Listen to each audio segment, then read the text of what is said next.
Welcome to Is Tinker Good Law? It's our first panel of the day. My name is Kimberly Robinson, and I'm a professor here at University of Virginia School of Law, and I teach a variety of education law courses, so I'm really excited about the conference today. So I'm going to introduce our distinguished panel, and then we're going to start off with some questions about how the law has evolved since the Tinker opinion. So first, to my right, I have Tim Zick, who is the John Marshall Professor of Government and Citizenship at William & Mary Law School. He's the author of 4 University Press books on the First Amendment, so a national expert. Speech Out of Doors, Preserving First Amendment Liberties in Public Places. The Cosmopolitan First Amendment, Protecting Trans-Border Expressive and Religious Liberties. The Dynamic Free Speech Clause, Free Speech and its Relation to Other Constitutional Rights, and the First Amendment in the Trump Era. He's also published an array of law review articles on free speech, press and assembly, and is a frequent commentator in local, national, and international media. In 2012, he testified before a U.S. House of Representatives subcommittee regarding the First Amendment rights of Occupy Wall Street protesters. Next to him is Professor Emily Gold Waldman, who joined the faculty of the Elisabeth Haub School of Law at Pace University in 2006, after clerking for the Honorable Robert Katzman on the Second Circuit. She teaches constitutional law, law and education, employment law survey, and civil procedure, and has written a wide array of articles on student speech. She also wrote a chapter on school jurisdiction over students' online speech for the Oxford Handbook of United States K-12 Education Law. And she's the author of the student speech chapter in the casebook I use in my class, Education Law, Equality, Fairness, and Reform. Next to her is Mary-Rose Papandrea. She's the Associate Dean for Academic Affairs and Samuel Ash Distinguished Professor of Constitutional Law at the University of North Carolina School of Law. She clerked for U.S. Supreme Court Justice David Souter and worked as an associate at Williams & Connolly in Washington, D.C., where she specialized in First Amendment and media law litigation. Professor Papandrea is the co-author of the casebook, Media and the Law. And last but not least, we have our own Manal Cheema, who is a third-year UVA Law student. She's on the editorial board of the Virginia Law Review and is a submission to review editor for the Virginia Journal of International Law. Her academic interests include First Amendment, national security, and constitutional law issues. So we have a distinguished panel today. All right, so let's jump into talking about Tinker and what it means today. So Tinker talks about, in the opinion, how school officials can reasonably believe that speech will cause a material and substantial interference with schoolwork or discipline and are permitted to regulate speech if they reasonably believe this. So I'm particularly interested in panelists' comments on how have the lower courts interpreted this material and substantial interference, and are they giving too little, too much deference, just about the right amount of deference? How are courts handling this interference? Because that is at the heart of the Tinker language. If I may, I'll start. First of all, I just want to thank the Law Review, especially Laura Tolmay, Mika Carlin, and Maggie Booz for giving me the opportunity to sit on this panel with these esteemed faculty. And I also would like to thank so many friends here in this room and beyond for working through these issues with me. So, as it's clear, I'm not the professor on this panel, but I have read Tinker, and I think there are 3 different ways Tinker could have been understood, and there is one way in which the lower courts have decided to take it. Justin Driver, who has published a recent book, The Schoolhouse Gate, and Professor Papandrea discussed this in their pieces. But Tinker, as Professor Robinson said, is currently understood to apply the standard of reasonable, foreseeable, in the school officials' mindsets as to leading to material or substantial disruption. But there are 2 different ways Tinker could have been understood. It could have been understood as leading to actual interference by when the student speaks, whether or not their actions lead to actual interference of the school environment. And that can either be understood as actual interference by other students, such as a student's speech may unduly agitate other students, leading to a substantial disruption, or that the speaker's own actual actions are substantially interfering with the school environment. And those two latter situations are the paths that courts have not taken. They've primarily focused on the reasonable, foreseeable standard, which I think we can debate and discuss in the rest of this panel as to whether or not that's a really good idea and whether or not it's speech protective of students. And I would argue it's probably the most speech restrictive standard that courts have taken. So Tinker promised or suggested it could have become more speech protective, but that unfortunately has not happened. I'll follow up since you mentioned me. It's an honor to be here with you. It's so exciting to see the next generation coming, and this is going to be a long and beautiful friendship. So I think you're exactly right to focus on this, the deference that Tinker opens up. I don't know, as I write in my little piece, I'm not sure that that's what the justices had in mind when they wrote that there would be, that speech could be curtailed when there was a reasonable prediction. There clearly wasn't a problem in Tinker. Like the facts of Tinker so clearly demonstrated there was not going to be a substantial disruption. So it's hard to know exactly what the court meant in Tinker when it said about this basically prediction. But what we've seen is the lower courts really defer to the predictions of school officials. And this is something we see in other areas as well with government employees, national security, where the courts feel like these are special areas, they don't have expertise to know exactly what's going on in schools, and why not defer? Prison wardens too also get deference, let's defer to people who are on the ground and actually can see what's going on. And it's just so different, as Professor Schauer is outlining in his talk, it's so different from what we see in other contexts in the First Amendment, where this idea that you would defer so extraordinarily to government officials, these are government actors, to me is bananas. But that's kind of what we see the lower courts do. I agree, and I think especially when you have speech that has any component that could be seen as threatening or violent, that's where the deference is really at its height, especially post-Columbine, right? You see Columbine invoked in so many lower court speech cases where you have any student saying something, even the student says it was a joke, but something about, I want to kill this person, I might bring a bomb, almost total deference to the school. And you see that general idea repeated, that schools don't have to wait for the disruption to occur. They have to be able to step in once they think a disruption might occur. So there's a lot of deference, and I don't think there's really any division among the lower courts on the idea that you might have to wait for actual disruption. They all cite each other and saying you don't have to wait for that. The question is whether the forecast is reasonable. I think in some sense it'd be surprising if it were otherwise. Disruption is a really slippery concept to begin with, and although Americans talk a lot about freedom of speech and freedom of expression and their tolerance of disruption, it really isn't so. Most of my work is not about student speech, it's about protest and public speech. And there are quotes you can grab from Supreme Court precedents about the high purposes of disruptive speech, but the reality is, in America, we still like our protest orderly. We'd prefer not to be disrupted. You can protest civil rights, but don't kneel. Also, don't be too loud.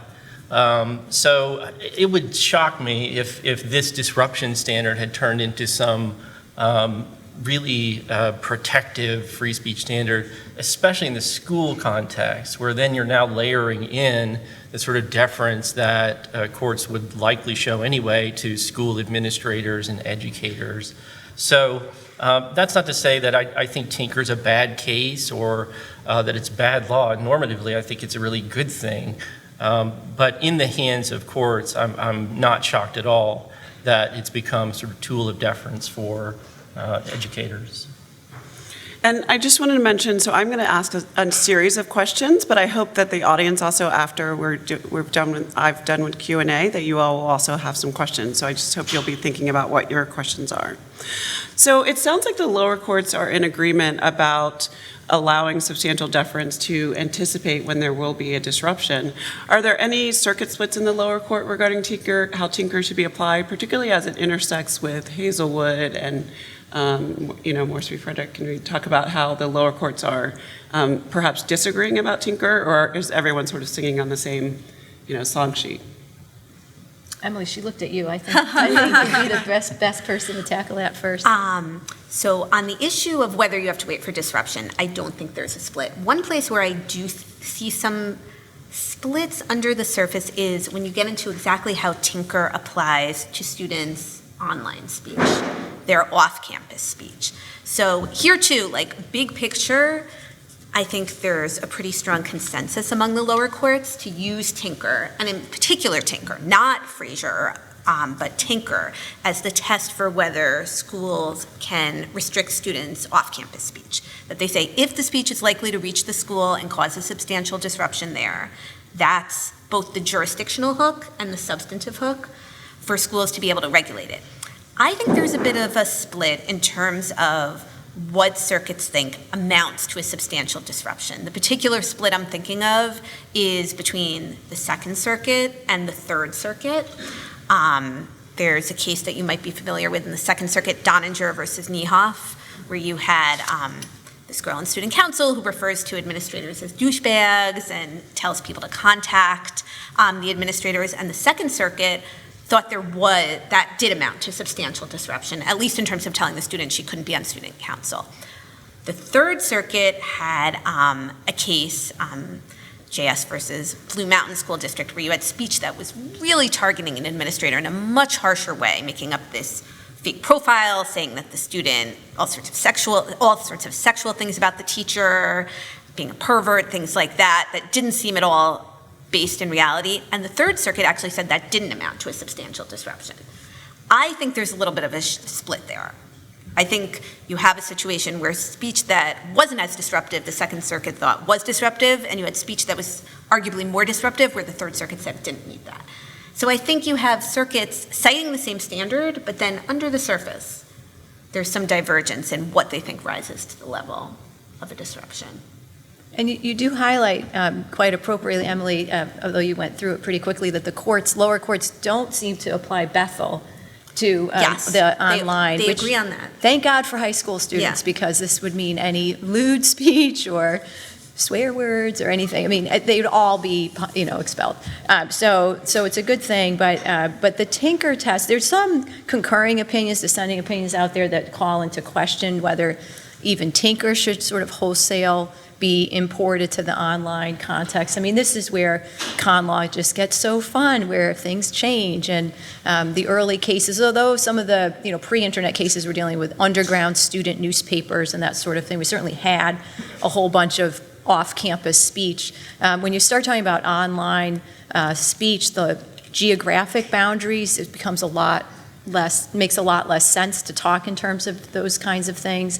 There might be something to be said about it, but it really challenges the framework. And so what counts as a substantial disruption is really challenging, because a lot of speech can get people angry. And in fact, sometimes the very best speech gets people upset and jams the phone lines at school and causes school administrators to have to react. Is that going to be enough for a substantial disruption? And, again, I just hearken back to traditional First Amendment doctrine. The heckler's veto is still considered a problem, that we don't try to punish speakers when they when an audience disagrees with them. But in the school context, we do see this disagreement about whether that sort of reaction from the audience is sufficient to count as a disruption. And maybe it is, because it's a school, but it is a tension. Right, and just to tease out the 2 points that Professor Waldman and Professor Papandrea make, there's a jurisdictional issue here. So what counts as in the schoolhouse gates? So when one of you posts something on Instagram or Twitter that may involve a school issue, whether it's making a comment that's not so nice about a superintendent or making a comment about one of your peers that is racially motivated, does the reaction that is caused by that count as material and substantial disruption, even though that was on a private platform that you may have posted in the privacy of your own home? I think that's a real question that courts are going to have to figure out. And then the second thing is what Professor Papandrea brought up, the concept of a heckler's veto. Should your speech rights be curtailed because your speech elicited a negative reaction from someone else? And you could think about it in this way. So if a student wore a very politically charged T-shirt to school, and the school believed that that would lead to a material substantial disruption, could you prevent that student from wearing that shirt? And we have a very close geographic example of that in Albemarle in the Albemarle County High School. They banned students from wearing apparel that had a Confederate flag on it, and there was a student who wore a PCAP with a Confederate flag on it, and he was appropriately punished for that because the school factored in the context of how Virginia has been resistant to anti-slavery efforts or segregation efforts, and because of that context, they said it was reasonably foreseeable that wearing a Confederate flag at a school would lead to disruption. For some people, that's a really great thing, but we can think about a lot of other instances in which we may not like the consequences of that. I'm sorry, I'm going out of order, but if I could just jump in on that. I do think there's also some tensions about trying to figure out whether the forecast is reasonable, and the Confederate flag cases are a great example. There's the Fourth Circuit decision, which allowed the district to consider several decades of history involving turmoil around the Confederate flag and not sort of more current history, which is very interesting to me because you can always find some. I mean, if you're in the South, and I'm coming from Chapel Hill, so, we have some really recent history. But anyway, so you can always find in the last 50, 60 years, you will find that there's been conflict. And also, particularly if you say it doesn't have to just be conflict in the school, it can be just conflict in the area, then you really you just give a lot more deference to the school officials. Now, again, I think a lot of people, the majority of people, I think that's safe to say, are a fan of these bans. I testified before Orange County School Board, and they were considering a similar ban. There was no evidence in Orange County that there had been any incidences involving the Confederate flag. I'm not even sure anyone had worn the Confederate flag to school, but nevertheless, this is about 2 or 3 years ago, and I think there was a concern about making a statement, like the school board wants to make a statement about equality and that this is not going to be tolerated. And so, and we may all applaud that statement, but it's really getting far afield from the Tinker requirement that there be some substantial disruption, because there hadn't been any evidence of substantial disruption that they could point to, even with that looser Fourth Circuit standard, but they passed that anyway, and it may never be challenged because nobody's doing it, but it's there, and it is a statement, which I thought was very interesting. Yeah, it's interesting that people are talking a lot about T-shirts and apparel. You could actually hang out a shingle and have a practice devoted to student T-shirt and other apparel issues in the First Amendment area. You wouldn't make a lot of money doing that, but these cases arise all the time. So does a student who wears an American flag T-shirt on Cinco de Mayo cause disruption in the schools? LGBTQ positive and negative speech on T-shirts, pro-life and pro-choice speech on T-shirts. And one of the things that the disruption standard might do is it pushes school officials to impose content bans. That's just the safest thing to do, but of course that rules out lots of political speech and things you would probably want students to be debating, matters of public concern. So I do notice a lot, I follow a lot of the news and the cases, and a lot of them seem to be about something as seemingly insignificant as what's on a T-shirt, and it seems like the default position of most school administrators is to nip that in the bud, to say you have to turn that inside out, you have to change your shirt, or you're going to be suspended. So it's an interesting contextual matter to think about what these cases are all about. On one hand, they're about very serious matters of political speech, and on the other, they may be, as Professor Schauer was mentioning, sophomoric antics, and it's very hard to tell the difference in some of these cases. So just thinking about those cases a bit, and then I want to return to the social media point, but in thinking about those cases, I wonder, are we losing in our schools the ability to teach students to engage across difference when we allow schools to take these positions sort of ban anything controversial?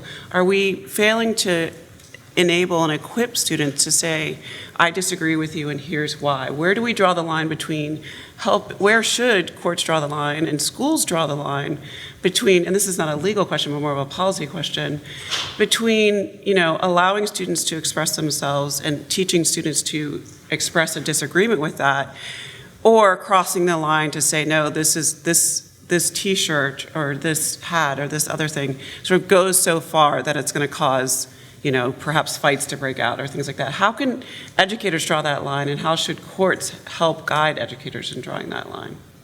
So I think Hazelwood answers that question for you. So Hazelwood was a case that followed Tinker, and it focused specifically on school-sponsored speech, so what happens in the classroom or in relation to classroom activities. And there, the court decided that as long as it is reasonably related to a legitimate pedagogical purpose or goal, the school officials may restrict student speech, or as my paper, which deals on religious curriculum, may compel students to speak on a particular matter. So courts have, I think, generally accepted the fact that it is all right for professors to have students argue just like Justice Scalia, even if they disagree with his opinions vehemently, as they can ask a student to argue like Justice Ginsburg. And so the way a legitimate pedagogical goal is thought of is promoting those goals as pluralism, learning how to think in viewpoints that are contrary to your own. And in that classroom setting, or in relation to those classroom or school-sponsored exercises, even down to a school-sponsored newspaper, I think that's where even more deference is granted towards the school officials to achieve exactly what Professor Robinson's question was asking.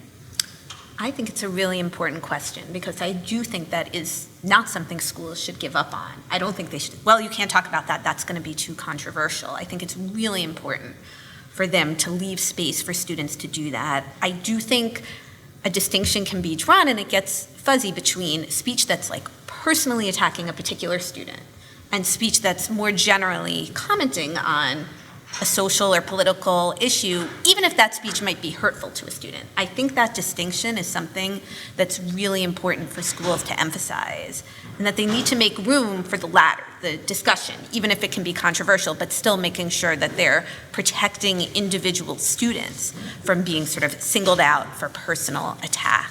When I was getting ready for this conference, I was looking at what has happened with Tinker in the past year. And I saw this case that really shocked me coming out of Alabama, where you had a school district, after the 2016 election, they said students were really upset, it was very controversial, and so the school administrators told the students they couldn't talk about the results of the election except in history class. Oh, geez. With the idea they couldn't even, it's one thing to say you're not going to talk about it in math class, but they said, just no talking about it in general, and that was actually upheld by a district judge, which was, what had happened was then a student wrote Trump 2016 on like a whiteboard of a teacher, and that's a different thing. You can say don't write on the whiteboard, but the idea that it was okay to tell, well, this election was very controversial, so now people can't talk about it. Is that an appeal? I think it must be. I haven't looked, but I was shocked that they upheld it, and to add insult to injury, we're not talking about it within the punishment. They had corporal punishment in the school. Oh, Jesus. So the kid actually got 2 licks for having written Trump 2016. But I was fascinated by the idea that policy, they said, well, they forecast substantial disruption because there was a lot of unrest after the election. And that's crazy. Students have to be able to talk about those things, certainly on their own time, in hallways, in the cafeteria, things like that. I also This agree. just happened like a few months ago, so I don't okay, know yeah, what's right, it's just hard happening. to know. Yeah, but I was Yeah, shocked.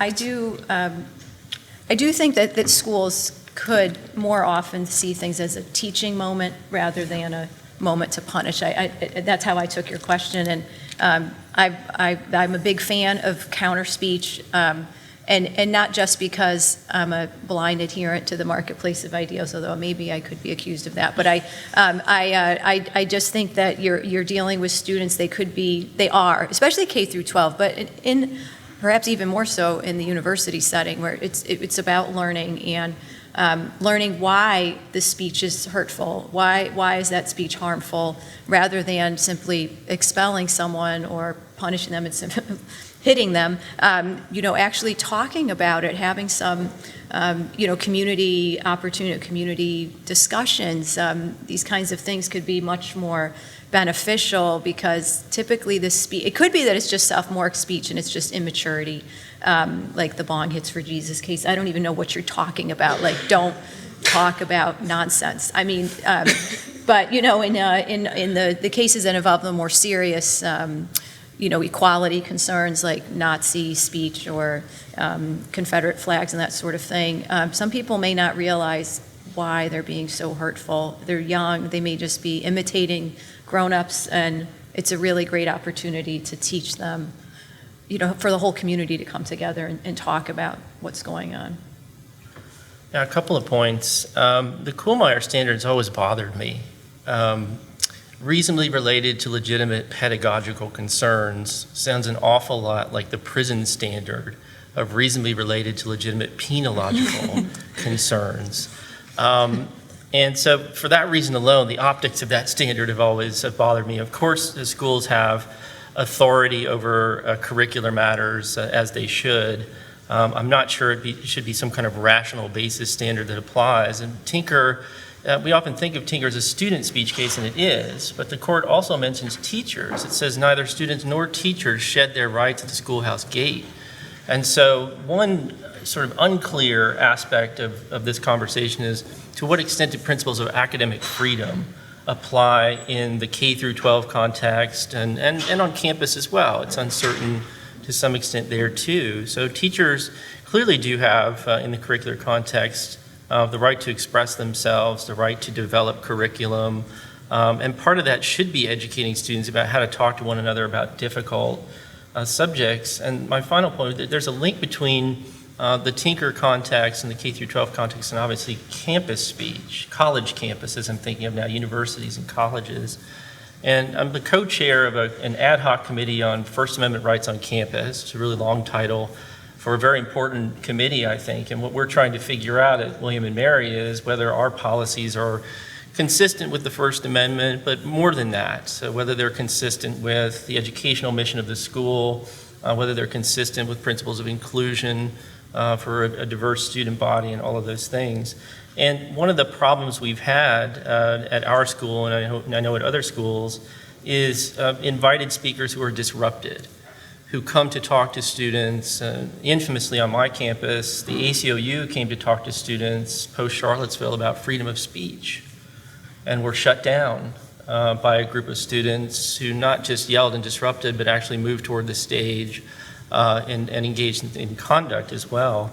So I think this is a critically important issue, really complicated one. How do you get students to tolerate a disruption, to tolerate difference? It's too late, in my view, on college campuses to be teaching that. We have to be teaching that to much younger students.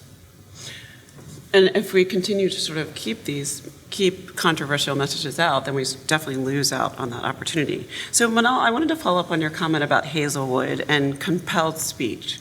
So you write about this in your piece in the law review. Can you tell us about why you think Hazelwood is appropriate for that? We just heard a criticism of Hazelwood, of this idea of being reasonably related to legitimate pedagogical concerns. So that's a very loose standard, sort of very lenient. And so, that could certainly, if you apply it to compelled speech, really can require students to participate in having to say things as part of a lesson that they may vehemently disagree with. Why do you think that that's the appropriate standard given that? Right, so just to give everyone a brief background of what inspired this piece, there was a case in the Fourth Circuit, Wood versus Arnold, where a student, Miss Wood, she was in 11th grade, was given an assignment. It was a fill-in-the-blank exercise, and it was during her world religions curriculum. So the fill-in-the-blank exercise was on Islam. In particular, Miss Wood had to fill in the blanks of the Shahada, which is the Muslim declaration of faith. It said during every prayer, it's a very important declaration, and it's one of the 5 pillars of Islam. So she had to fill in, it translates to there is no God but Allah, and Muhammad is a messenger of Allah. So she had to fill in the first Allah and then messenger, so 2 words. And her father and Miss Wood herself found it problematic that she was being compelled to speak in her mind in favor of Islam in this exercise. So she brought the case in the Fourth Circuit. The Fourth Circuit denied it on summary judgment, and my entire piece is trying to figure out what is the standard that should apply to this particular case, compelled speech. So as I described earlier, Hazelwood gives school officials the authority to restrict student speech on its facts. So in that particular case, a principal was allowed to cut out 2 pages of a student newspaper that discussed teen pregnancy and divorce. And the court adopted this standard in that particular case that Professor Zick does not love the wording for. So my particular situation was, how do I answer this question? What is the standard that courts should adopt? And so there are 2 options in this case that the circuits are trying to figure out. The first one is under a case that preceded Tinker, Barnett, which some of you may have read in your religious liberties class or First Amendment class, and it's about no student should be compelled to speak on a particular idea. So there are 2 Jehovah's Witnesses. This is a lot of background, but there are 2 Jehovah's Witnesses who were asked to recite the Pledge of Allegiance, and they took issue with that. So the court decided that it's fine to sit out of that. So Barnett is one standard for Tinker, and Hazelwood is the next standard about reasonably related to legitimate pedagogical concerns. And I understand that it's a very loose rational basis standard, but there is a way to interpret reasonably related, and there's a way to interpret legitimate pedagogical concerns in light of Barnett in these particular situations that I think can be protective of student speech rights and also balance the school's need to control its curriculum. There's, as many of these First Amendment cases show, there's a balancing act between those 2 interests that the courts have to figure out, because any professor should be able to control what they're teaching in class, and you don't want students to be able to veto every single lesson plan for whatever grievance they have against it, because then I don't think you get to see these get exposed to controversial viewpoints. I don't think we have the Miss Woods of the world learn about minority religions that do not have a favored place in this country. On the other hand, students and parents do have expectations when they go to school and when they send their children to school that needs to be respected.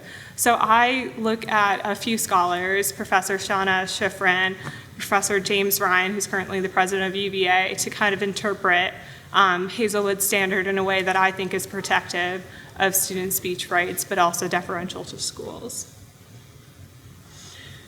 So I'm interested in the other panelists' thoughts about compelled speech, sort of requiring students as part of their education to speak and perhaps say things that are contradict what their core beliefs are.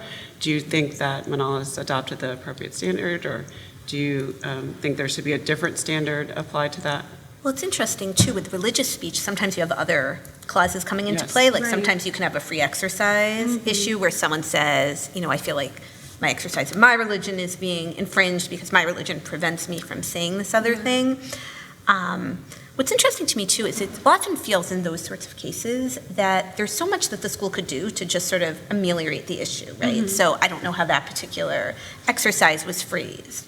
But so if the teacher, rather than having the student just say like, I believe this, but say like, in the 5 pillars of Islam, so Muslims believe this, something so that the student doesn't feel in any way that she personally is being asked to affirm something that she doesn't believe. It feels like there are easy ways to respond to those sorts of concerns. So it's how things are phrased, of course, but I think that the courts, so there's a particular case, Brindenson, where students were required as part of a language exercise to stand up and recite the Mexican Pledge of Allegiance and salute the Mexican flag.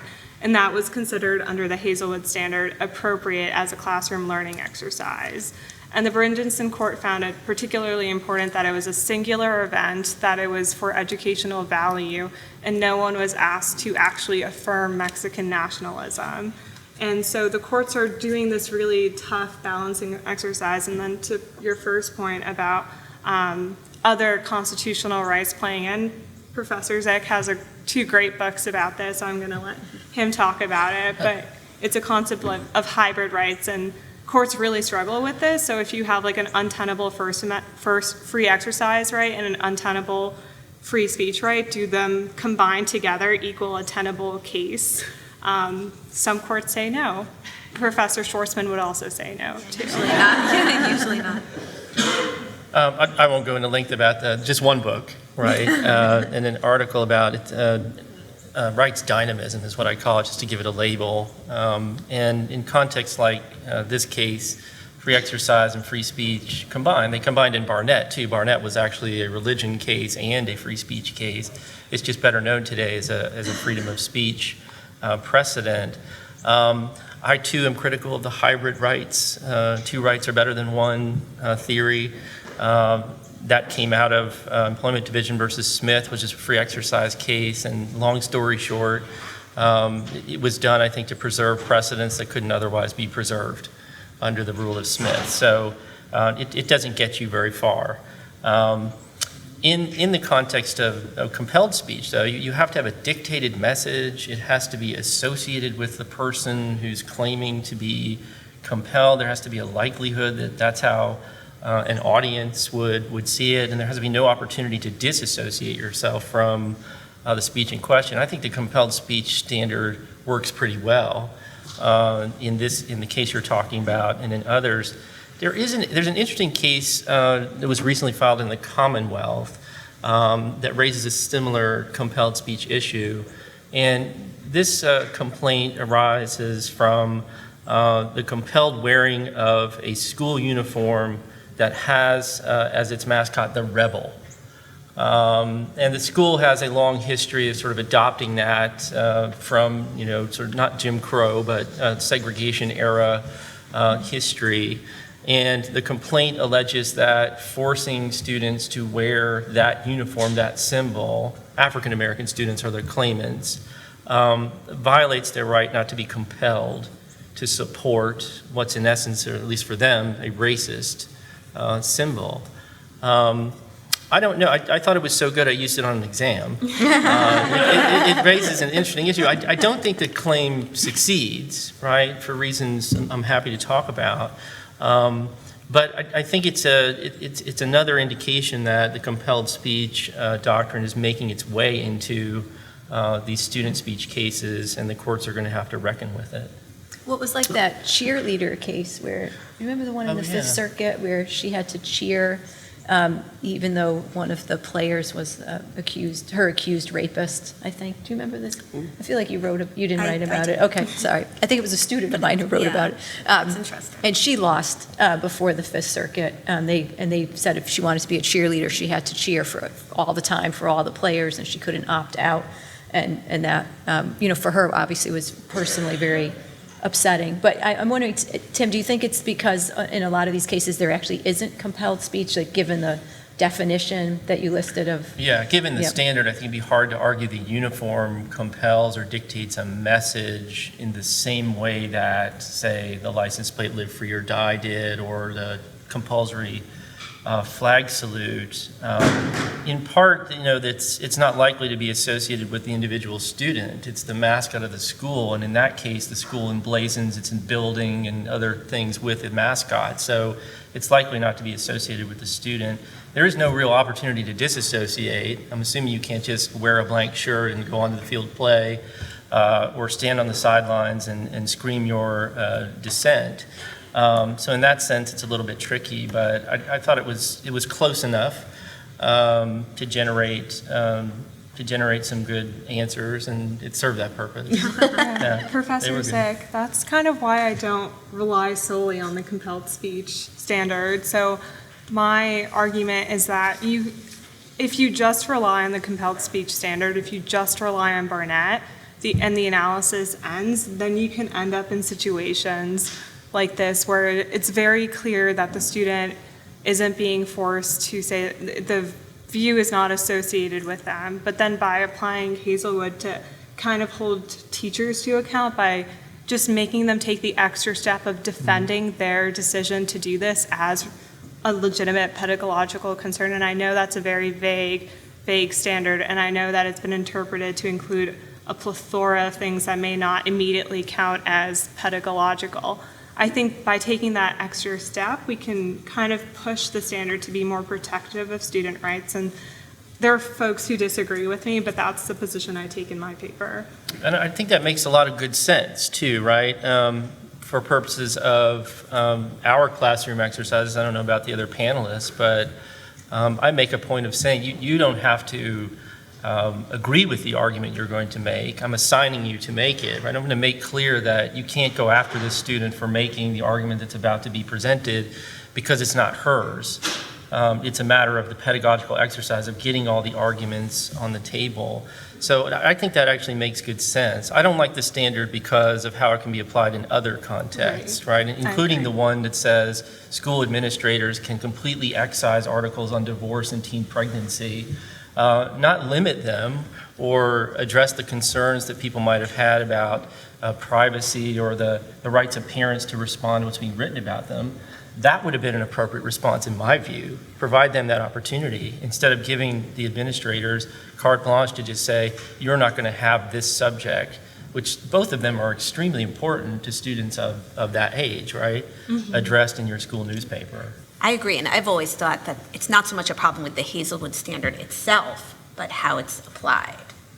Like that really what happened there was not reasonably related to legitimate pedagogical concerns. And I was just thinking here, this is probably not that brilliant a thought, but because I'm academic dean, I have to deal with accommodation issues, and we often have to think about whether, requiring attendance in school, for example, in classes. In law school, we do require attendance. Is that serving as a pedagogical purpose? And my understanding is there's a lot of very close scrutiny of the asserted pedagogical need for certain types of requirements in a way that there clearly isn't under the Hazelwood standard. It's just a total, very deferential there should be more deference to the school. Let's talk a little bit about the Frazer case. So this case involved a student giving an offensive speech to a large group of students who were required to be in attendance. And so the court there said that school officials could definitely impose sanctions or punishments in response to offensively lewd and indecent speech. And so they also said that the court can regulate speech if it's going to undermine the school's educational mission. So here again, you see the trend after Tinker is a lot of deference to school officials. And you, Professor Papandrea, write about that this deference is more appropriate in the classroom than it is on the playground or cafeteria or with respect to speech online. So can you talk a little bit about why you feel that's what I was highlighting in my piece is that we often hear those who are in favor of giving more deference to schools say, well, of course the normal rules of the First Amendment don't apply to schools and including universities. They have to make all sorts of content-based decisions all the time, what books to assign, what courses to have, what books to assign, what assignments to have the students do. I mean, they're content-based determinations routinely, hiring, is something worthy of tenure, all the time. And I agree that is true, but it only goes so far. And what I push back on is that there aren't the same kinds of necessarily content-based decisions once you get outside of the classroom setting. And that's where I get really worried. And Frazier itself was a student election forum where, a student talk about sophomoric humor. I mean, classic, where he uses some sort of sexual, like, I'm going to push it to the wall until there's a climb. I don't know. It's like, very sophomoric, not obscene, just sophomoric and sexually, suggestive. And the court allows the school to prohibit and punish the student for that speech. And I don't see that just because you allow schools to make decisions about the courses and the professors and what's assigned, I just don't think it needs to bleed over and say that therefore every single thing relating to students they get to control. Yeah, and that really, did you want to comment? Yeah, I've been the panel curmudgeon so far. I haven't liked any standards or cases or anything. It's good to hear. We need one. I actually Yeah, see a silver lining in the Bong Hits for Jesus case in this regard. So if you read it closely, I mean, putting aside that the speech seemed to say nothing at all, I agree it was nonsense, but maybe it suggested Jesus would do bong hits. I don't know.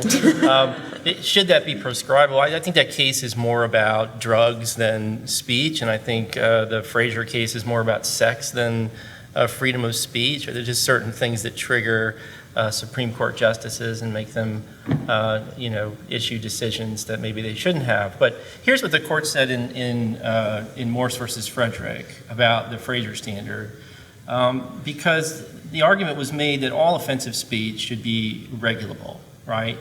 And here's what the court said. Petitioners urge us to adopt the broader rule that Frederick's speech is prescribable because it is plainly offensive, as the term is used in Frazier. We think this stretches Frazier too far. That case should not be read to encompass any speech that could fit under some definition of offensive. After all, much political and religious speech might be perceived as offensive to some. The concern here is not that Frederick's speech was offensive, but that it was reasonably viewed as promoting illegal drug use. And then the court went on, seemingly to reject the government's argument, the United States' argument, which was you should allow schools to regulate based on, quote, educational mission. If it impacts the school's educational mission, the speech can be regulated and may be proscribed. Justice Alito in his concurrence said this: the opinion of the court does not endorse the broad argument advanced by petitioners in the United States that the First Amendment permits public school officials to censor any student speech that interferes with a school's educational mission. And I think his particular concern would be, well, if that's true, then schools can inculcate from the left, right? And we don't want that. And you also don't want them to inculcate ideas from the right. You don't want them suppressing speech to serve some political ends. So I see Morse as a positive case in both of those regards, because those are arguments that school officials and government officials are likely to make. Offensive speech should be out, and speech that interrupts with or interferes with our educational mission should be regulated.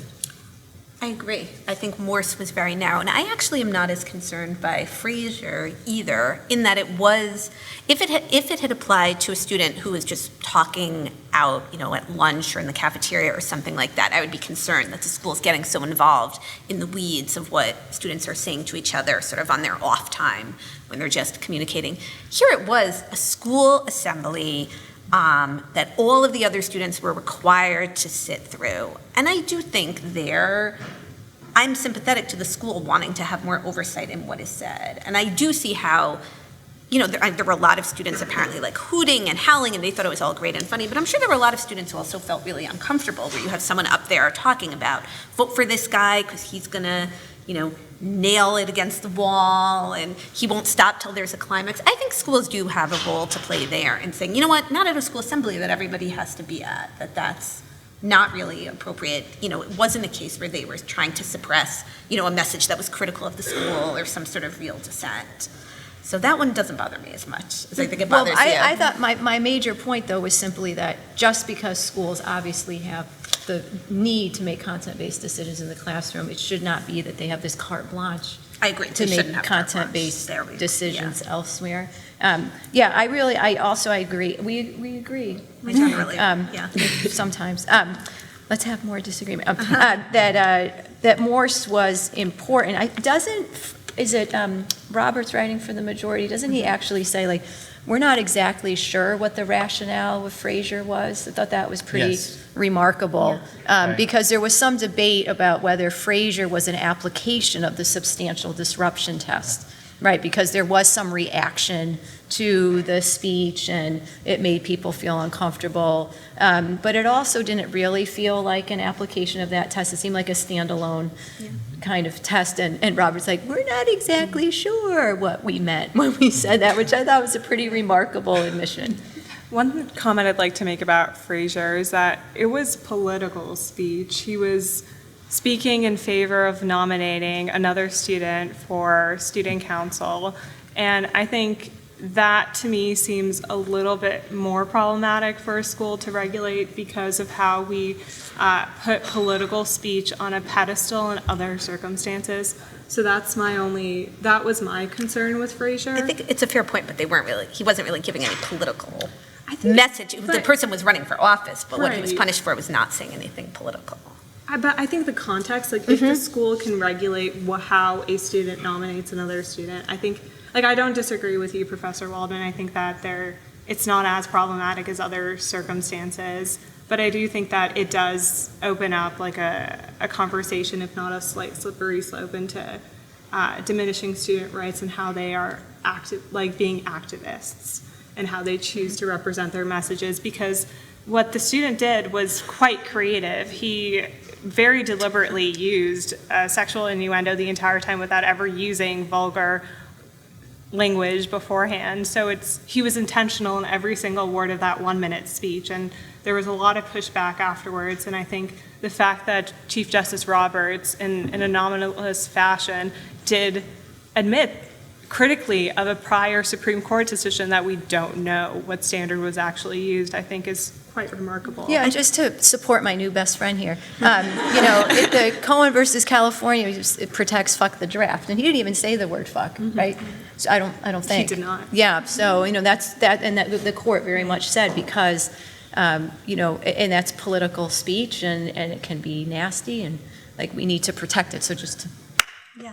support you. No, I think that's right, and I think that's actually part of why Roberts in Morse used the language that you mentioned, really trying to narrow Frazier. Like that was about stuff that was lewd and it shouldn't be read as endorsing some broader principle that schools can just suppress anything that they think is contrary to their educational mission or anything that's broadly speaking offensive. They're trying to really narrow it to that more like sexual context.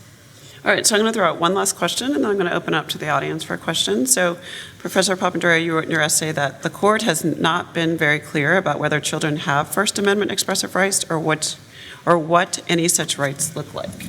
So I'd like to hear from all the panelists, what should those rights look like? How should courts be interpreting them? What line should be drawn for student speech rights inside the schoolhouse gate?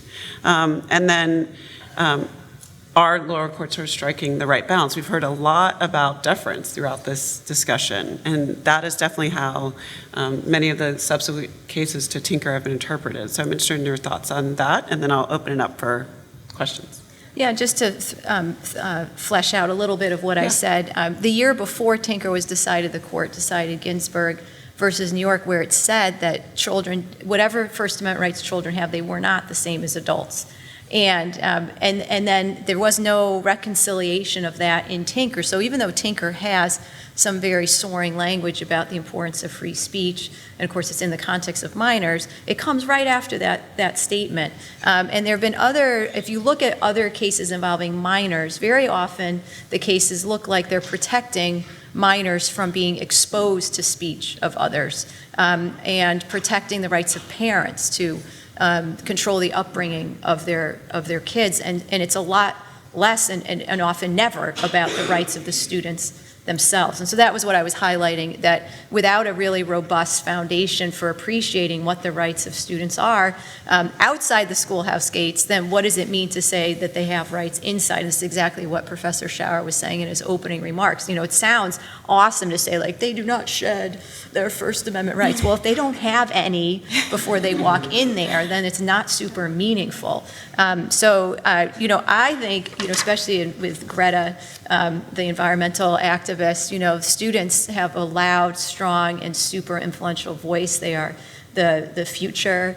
They have a lot to say. I would give them full First Amendment rights. That doesn't mean that they always get to say whatever they want, whenever they want, just like adults don't get to say what they want, wherever and whatever they want. But to recognize them as full-fledged participants in the Constitution and to get full constitutional rights, that's the stand I would take. But my article was pointing out we just haven't really seen that clear message from the court.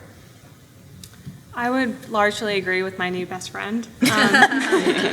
I definitely think that the courts have been struggling on these super complex, controversial issues, as students have been struggling with these issues on how to deal with them in their classrooms, on social media platforms, and with true authority figures. And I think courts need to be careful in how they're applying these standards. I think that they have been definitely over-promising in terms of their language, as saying students don't shed their rights when they enter the schoolhouse gates. Students are the future. Like, the opinions are ripe with that language, but when push comes to shove and when they actually have to decide, cases are largely deferential to school officials. And I think when it comes to the classroom, I argue that can be a very good thing. But at the end of the day, you are giving great latitude to school officials in that situation. And by way of analogy, the reason why I wrote this speech on this particular case is that I'm Muslim, and I definitely, when I was in high school, I would definitely walk in, realize that we were doing a curriculum on Islam, and my stomach would drop because I wasn't sure how my teacher would instruct on my own religion and how my classmates would react to my own religion. And that was a very scary thing to not have control over. So I think that students should be incorporated in the conversation a lot more. So I think that there are two really important principles that schools need to keep in mind, and they point a little bit in different directions, and it's some of the same stuff that higher education is dealing with too, that on the one hand, schools really do need to be more intentional about leaving space for students to express their political views, right? So that there was that extreme example that I gave that was a real case where they said you can't talk about the election. But that just more generally, that when you have student speech that's expressing some sort of viewpoint about things that are political or social or religious, that there really needs to be room for students to do that in the classroom, both because it's important for them to be able to express it and for other students to learn how to deal with that this is sort of a training ground for going out into the world. So that's one thing. And to the extent that one of the threads through the cases has been that it's really important whether there's some political aspect to the speech, as in Tinker, I think that's really important. And at the same time, I do think schools need to be mindful of making sure that individual students don't feel harassed or attacked. And that's just a problem that seems to keep getting worse and worse. And some of it is social media, and maybe some of it is just our society right now. But I'm not a free speech absolutist because I do feel like students have to go to school. They're stuck together in close quarters, right? They're all exposed to each other in a way that adults aren't always. And so schools have to be in there kind of policing and making sure that things aren't going over the line where there's a particular student who feels so harassed that it really interferes with his or her education and willingness to go to school. And that can happen even from off-campus speech. And so it's a constant, I think, balance that schools have to strike, leaving room for political speech, leaving room for dissent, but then also making sure it doesn't hit the point where an individual student feels victimized. Yeah, I mean, you could adopt one of the two poles with regard to student speech. You say they should have all the rights that people have in, say, a public park to express themselves. That's not a workable standard. You could adopt Justice Thomas's view. As an originalist, he says students should be seen and not heard, that they have no free speech rights under principles of in loco parentis. Neither of those is attractive, and so I think the middle, balancing is inevitable here. And I'm critical of the disruption standard in part because of how courts apply it, right? And not just courts, how school administrators apply it. And I think part of the problem, a big part of the problem rests there. So I'll just share briefly one of the T-shirt vignettes that I mentioned earlier, one of my favorites, a kid named Bretton Barber, who is a high school junior in Dearborn Heights, Michigan. Wore a T-shirt to his school with the picture of President Bush. This was back in 2003, and the words "international terrorist." And he was told that he could not do that. He was sent home from school for wearing that T-shirt. So what did he do? First, he called the ACLU. But it being Washington's birthday, no one answered. Next, he went on the internet to reread a Supreme Court case from 1969, Tinker versus Des Moines, that supported students' freedom of expression. Then he called the Dearborn High School principal to talk about his constitutional rights, and then he called the news media. And he said, "I wore this to express my anti-war sentiment." So later on in the day, he talks with his principal, Judith Cobley, and their discussion revolves around the Tinker case. And she immediately asked him if he was familiar with the Supreme Court case, and he said, "Yes, I was. I was very familiar with it." She said it happened in 1969, and I said, "No, it happened in 1965, but it got decided in 1969. Then she quoted directly from the dissenting opinion of Justice Black to say that the school has the right to control speech. I knew that that wasn't how the case came out, but I didn't argue with her. And I think what ultimately happened was that suspension was lifted and the school changed its mind, rightly so. But that's sort of the default interaction between administrators and students, it seems to me, that speech could be interpreted to be controversial, and so it has no place in the schools, and we have to get rid of it. And I'm not saying they adopt Justice Black's view, but his view in his dissent was that the court had, in Tinker, subjected all the public schools in the country to the whims and caprices of their loudest-mouthed, but maybe not their brightest students. And that's a dangerous attitude, I think, for a justice to have, but certainly for a school administrator to have. So to end on a positive note, I think what Tinker's important for, in addition to the rights that students have in school, no viewpoint discrimination and whatever other rights are enforced in their behalf, is that it has a legacy with respect to student activism. I mean, what you see today in terms of walkouts, with respect to gun violence, the March for Our Lives, right? I think you can trace all of that to Tinker, and I think that's a very positive legacy. All right, so I'd love to hear a couple of questions from the audience, and we can actually is that, okay. Do we have a couple of questions from the audience? Hi, my name is Amanda. I'm an organizer here with Hate Free Schools Coalition in Albemarle County, and over the last 2 years, we've been able to influence our school board to put in place an anti-racism policy. It's pretty loosey-goosey and doesn't have a lot of bite to it, but they're starting that work. One of the biggest issues that we've had is trying to influence them to ban Confederate and white nationalist imagery post August 11th and 12th. What has happened over the last year has been really fascinating. So we work with both the city schools as well as Albemarle County. The city schools put in place a resolution to ban the imagery from dress code, as well as vehicles and anything on school property outside of textbooks and learning materials. So they did it as a resolution. The Albemarle County school is scared to be sued, so they don't want to put it into their official dress code policy, but what they did mid-year last year was the superintendent went ahead and made it what they're calling an operational policy. So it's not living and breathing in the dress code policy that's formalized, but it is floating around, right? So they've sent children home from school that were wearing the Confederate imagery, educated them on why they can't wear it. So that's the teaching moments that you all talked about, which is great.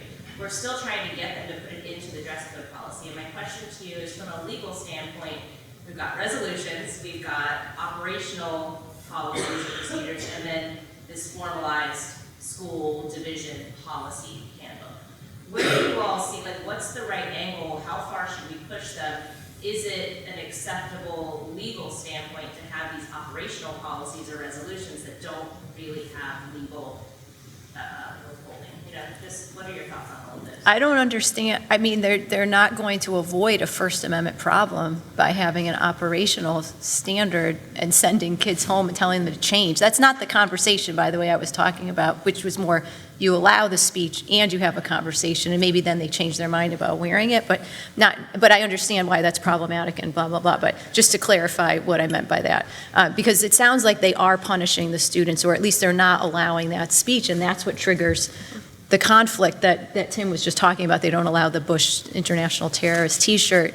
That's the conflict. That's when the student calls the ACLU. So you could point that out to them, like, you're going to face the problem, and why not come out strong and make it clear where you stand. If there are already students getting sent home, those students could already be calling lawyers. I agree. I was actually thinking, in a way, it's riskier for them not even to have a written policy, because now they're sending people home, then they challenge it, now there's nothing in writing, now that the students can also Right, that makes say, it worse. this is arbitrary, you don't even have a rule, but now you're applying it to me, but not someone else. Once they're going to do it, they'd be better off having a clear Yeah. across the board.